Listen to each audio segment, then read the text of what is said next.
누구도 손대기를 꺼려했던 공무원 연금 개혁을 지난 5월에 이루어냈고 그 결과 당장 내년에 1조 5천억 원, 향후 30년간 185조 원의 재정을 절약하게 되었습니다. 더 내고 덜 받고 늦게 받는 형식으로 완수된 개혁. 공무원 연금 개혁은 현 정부 들어 가장 잘한 국정 분야로 평가되며 향후 30년간 185조 원, 70년간 497조 원의 나라 돈을 아끼는 값진 성과가 예상되고 있다. 국민, 공직사회, 공단, 국내 연금 전문가까지 최초의 사회적 대타협으로 이룬 연금 개혁. 고령화 시대 미래를 위한 약속. 새로운 변화가 시작된 공무원 연금 개혁의 남은 과제를 지금 들어본다. 정부는 올해 반드시 성과를 내야 할 핵심 개혁 과제 25개를 선정하고 강도 높은 개혁을 추진하고 있는데요. 우선 공공부문에서의 가장 큰 성과는 바로 공무원 연금 개혁입니다. 자세한 내용 이석희 인사혁신처 연금복지과장과 함께 알아봅니다. 어서 오세요. 네, 안녕하십니까. 네. 과장님, 지금 저희가 화면에서도 잠깐 봤지만 더 내고 덜 받고 늦게 받는다. 공무원 연금 개혁의 핵심 내용인 것 같은데 그렇습니다. 설명 한번 해주시죠. 예, 이번 공무원 연금 개혁은 우리 공무원 연금 재정 안정화를 위해서 네. 공무원 재직 공무원 그다음 연금 수급자가 모두 이 개혁에 동참했다는 점에서 큰 의미가 있습니다. 그래서 네.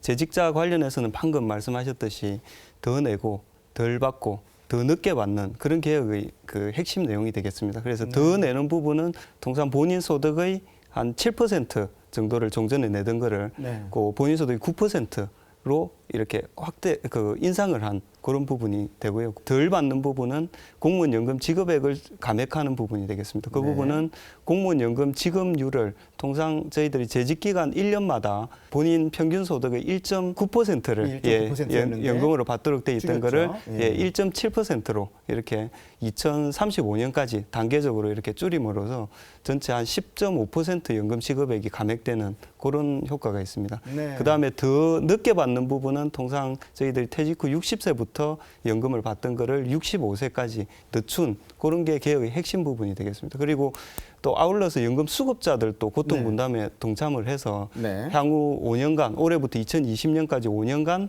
연금 그 액을 동결을 하고 그다음에 유족연금 지급률이라든지 이런 것도 통상 종전에 70%에서 60%로 이렇게 낮춘 부분이 좀 핵심적인 내용이 되겠습니다. 그렇군요. 자, 처음에 국민 부담이 굉장히 클 것이다라는 우려가 있었습니다. 예, 예. 네, 그러면 재정열 절감 효과는 어느 정도로 보시는지. 예.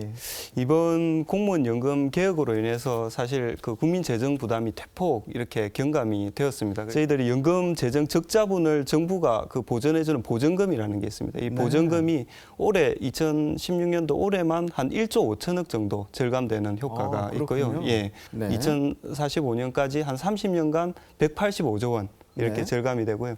향후 70년간을 따져봤을 때 지금 네. 개혁 후에는 741조 원으로 보전금이 줄어서 그래서 한 497조 원 이런 네. 절감 효과가 있고 이렇게 40% 정도 국민 부담이 이렇게 줄어드는 그런 효과가 있다고 이렇게 말씀드릴 수 있겠습니다. 특히 그렇군요. 한 가지만 좀 더 말씀을 네네. 드리면 향후 65년간은 적자가 발생하지 않는 그런 구조로 지금 예. 설계가 되어 있습니다. 자, 그러면 국민연금과의 형평성 관련 얘기를 좀 한번 짚어봐야 되겠습니다. 네. 실질적으로 얼마나 개선된 건지 네. 국민연금과의 좀 비교 사항으로 한번 얘기해 주시면 어떨까 싶습니다. 예, 실제로 이제 뭐 재정 건전성 못지않게 사실 국민연금의 형평성 부분도 획기적으로 저희들이 개선을 하였습니다. 그래서 네.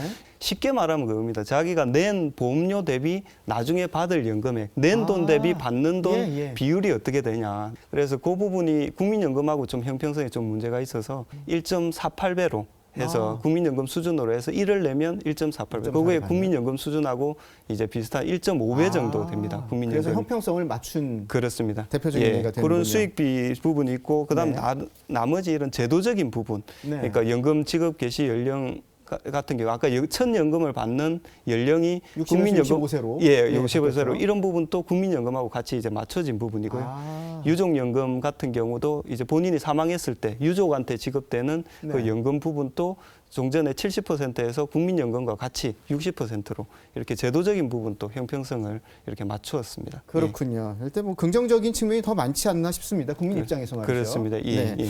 자, 고령화 시대 연금 수급을 안정화해서 미래 세대의 부담을 경감한 공무원 연금 개혁 성공적으로 자리 잡기를 한번 더 기대해 보겠습니다. 지금까지 함께해 주신 이석희 인사혁신처 연금복지과장 도움 말씀 고맙습니다. 감사합니다. 네.